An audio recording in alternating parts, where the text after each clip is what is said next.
In a quiet neighborhood in Bowie, Maryland, there's a school doing education differently. Here, lessons go beyond textbooks and focus on the whole child. I'm Michaela Newton, and this is the Mandala School.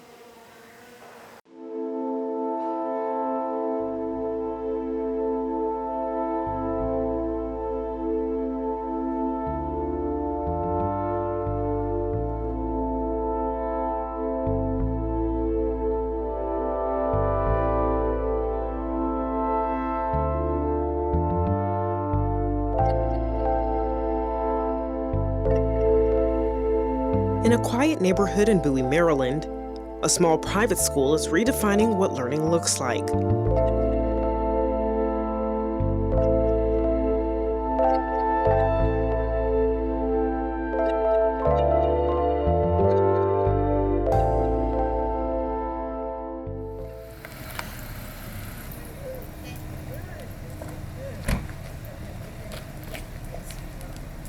Each morning at the Mandala School begins the same way, with a smile and a hug.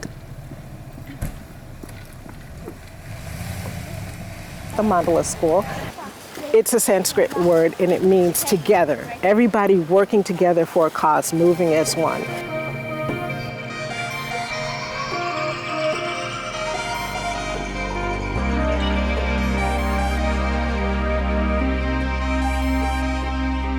Coming from a school that didn't see them where they were, I have one child that's on the spectrum, and he really didn't have friends. He was very isolated, wasn't approaching kids, wasn't meeting new friends. It just felt very inclusive here. They said they didn't know how to teach him. That was basically what they told me. He actually had to repeat kindergarten a second time. When he came here and arrived here, he started writing, he started communicating more. He was just learning at a very fast pace, very quickly, because he was seen and they learned how to adapt. They adapted to him and met him where he was. Here, lessons don't begin with a bell. Instead, it starts with a sound bowl.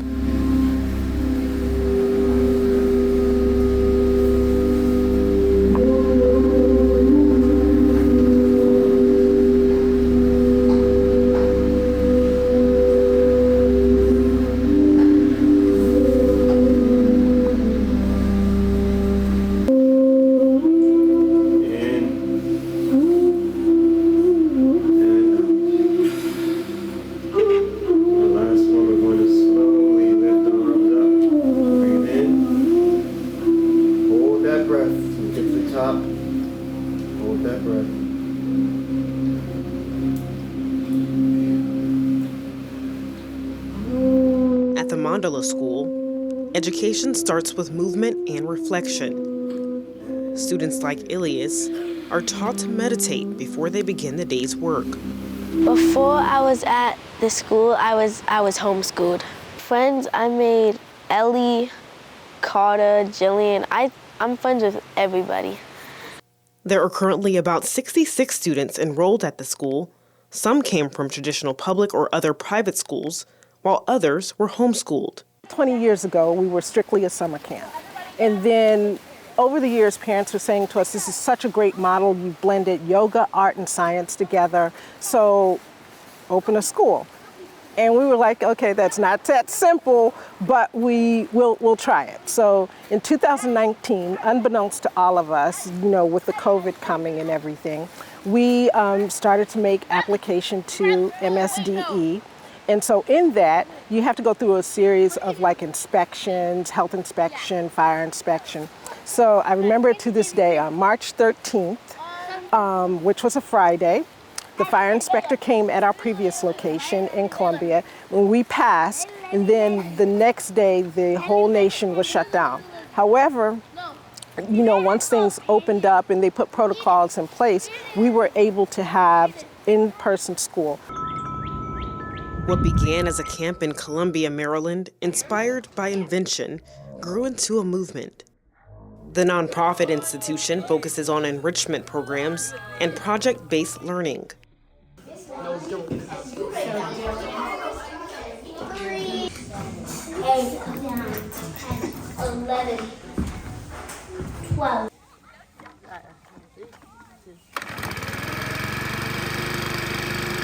Okay. Okay, now we already have the rocks. Let's go stay away for a little bit.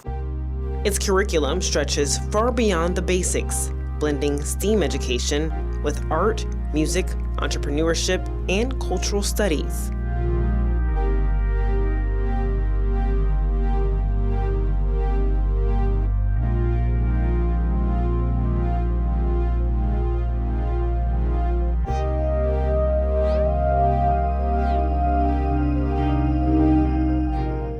It was about coming to Prince George's County. 2, 3. In September of 2025, the school opened the doors to its campus in Bowie with the help of local and state officials. This was the previous Bowie Montessori Children's House that nurtured children for many, many years right here on this campus and nurtured my children for about 8, 9 years. So this really is like a full circle moment for me to have Antoinette and Valencia really build up the campus, and they've done such a phenomenal job. They've got some amazing students here. So it just kind of brings joy to my heart to see this school come to fruition right here on this wonderful campus. And I call it a safe haven because it's always been like that. The Mandala School purchased the 15-acre former Bowie Montessori Children's House campus, founded in 1966 by the late Anne Riley. In every classroom, students learn in specific groups and at their own pace. But teachers make sure no student is left behind. So our youngest is our yellow group, and that is pre-K, K, and first. And then we have Rose group, which is our second and third grade group. And then 4th, 5th, and 6th is Blue group, and that's the group that I manage currently. 7th and 8th grade is our green group. And then Purple, they got to name themselves. Purple group is our high school group, and they're 9th and 10th grade. Anybody else for Sky group? Do they need a word repeated for Royal group? Yes, Ariana. For Royal group is puzzle. Puzzle. He's going to cut the puzzle together. I've been at one private school, not this one, but a different private school for like kindergarten. And then for first and second and third grade, I've been at a public school. There was a lot of bullies, not really bullies, they didn't bully me, but they had been bullying my brother. And so when he went from 5th grade to 6th grade, he had to come here. So we didn't have as much bullies anymore. And he made some better friends, and I made some better friends. What'd you do? My favorite subject is writing. Anything really. I've been writing 2 books on creepy, mysterious subjects, and it's really free and space to do things just by yourself, independent. In Waterloo, we had lots of it's always in a group, we learn in a group, we have to do the things in a group. Here we have a checklist that we do things, and then we all do it by ourselves. We have a tiny lesson, and we do it all by ourselves. That does not say. What does it say? Unyielding.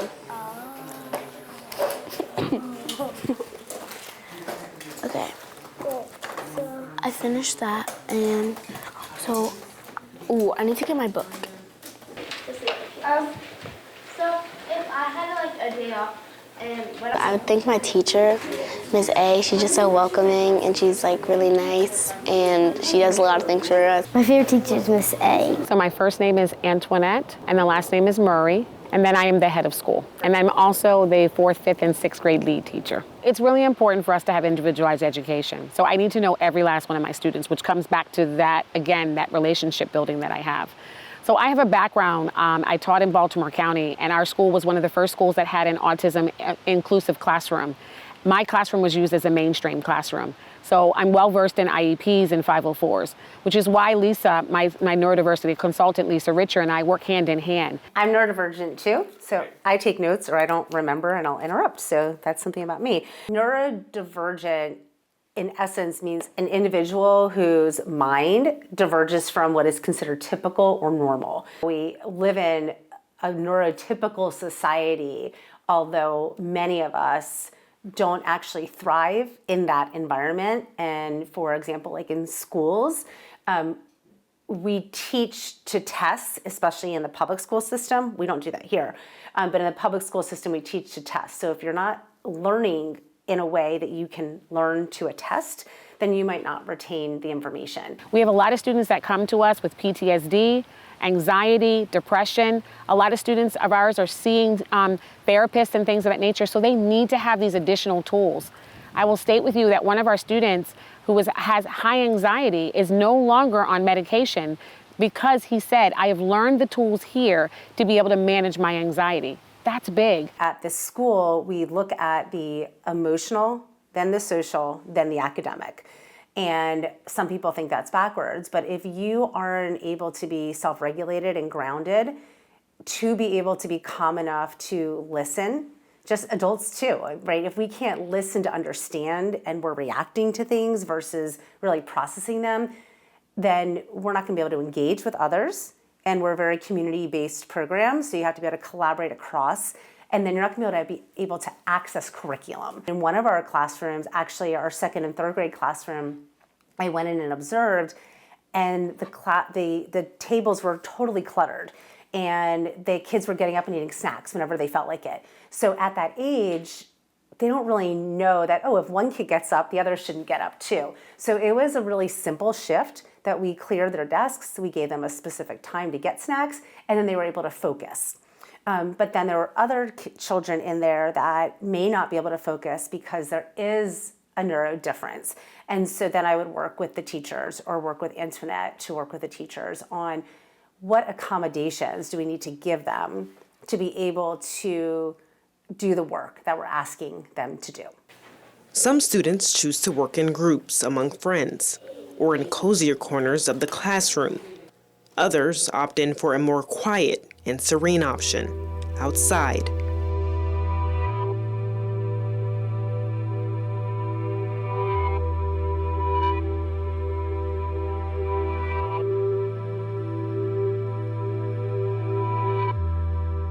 It is important for us to identify any student that is struggling and then make sure that we're meeting their needs. We believe that emotional and social comes first. It doesn't matter how strong the academic program is, unless students have the social and emotional skills that they need to be able to get through the academic rigor, then they are not successful. I used to be a clinical social worker, like human development, children, that's kind of my jam.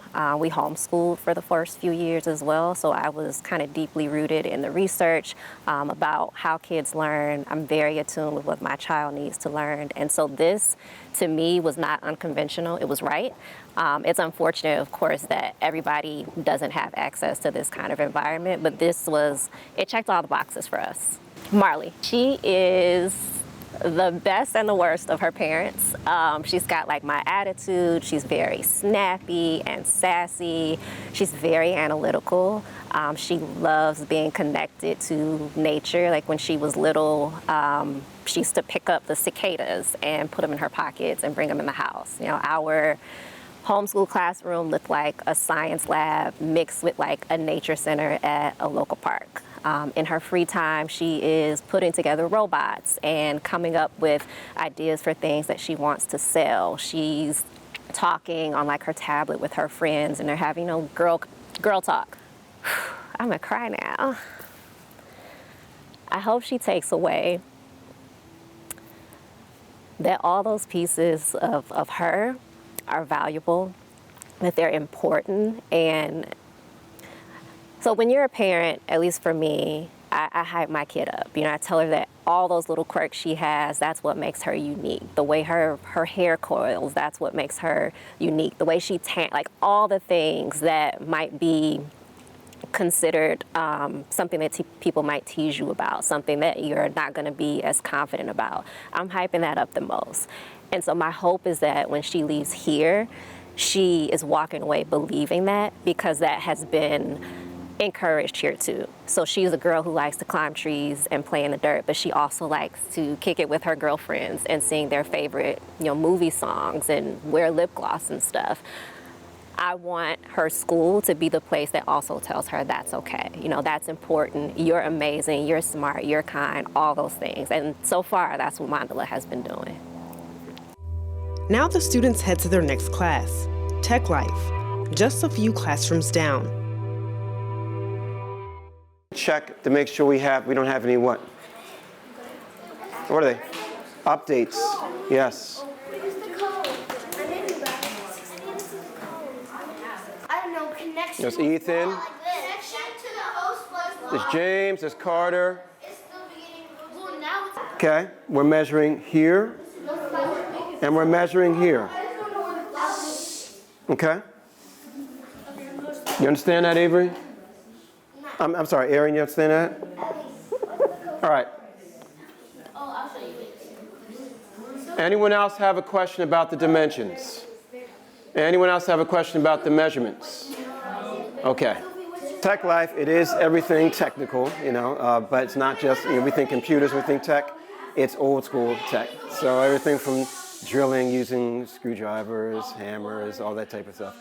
And then, of course, the tech we now know. So our goal is to have all of our students know everything from tablets, from touchscreen devices, all the way up to laptops, desktop computers, know the difference between them. And also the operating systems. So Chrome OS, Mac OS, Windows, maybe even some Linux. It teaches them to think outside the box, number one, and realize that there's more than just what they see right in front of them. Helps them explore. You may have to leave your zip code, you may have to leave the state, you may have to leave the country, but following your passion for whatever that may be. It's about exposure. For us exposing them to those different things, but also for them to expose themselves to that, to say, you know what, let me go check that out. During recess, students are able to give their minds a break and put their bodies to work, engaging in physical activity. What is your favorite subject here? What do you like to do most? I don't know if it's called a subject, but my favorite is PE. Usually we're outside in the field and we run and see who's the fastest.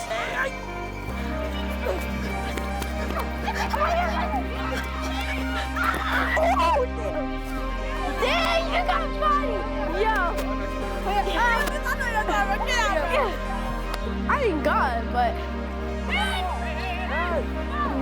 Mo ducked for his life. He literally ducked for his life. Yo, Carter.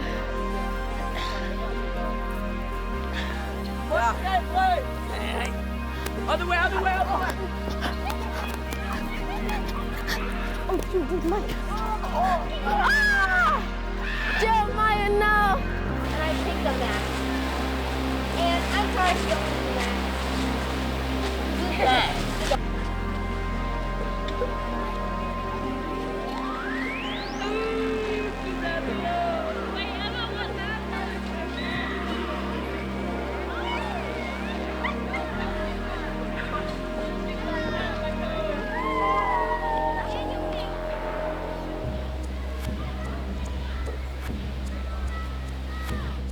As the day winds down, lessons linger, not on paper, but in spirit. Students end the day with chores that they're assigned to.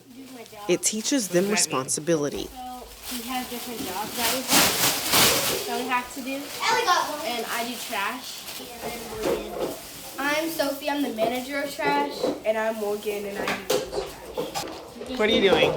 I'm passing out snack for the transportation people. And the school isn't done yet. Construction is underway for a high school that the Mandala School is building in a house located on their campus. We do plan on adding 11th grade next year and then the following year 12th grade. So we will officially be pre-K 4 through 12th grade. The timeline for the high school, we're looking at perhaps maybe about another 6 to 7 months because we're in the fundraising phase.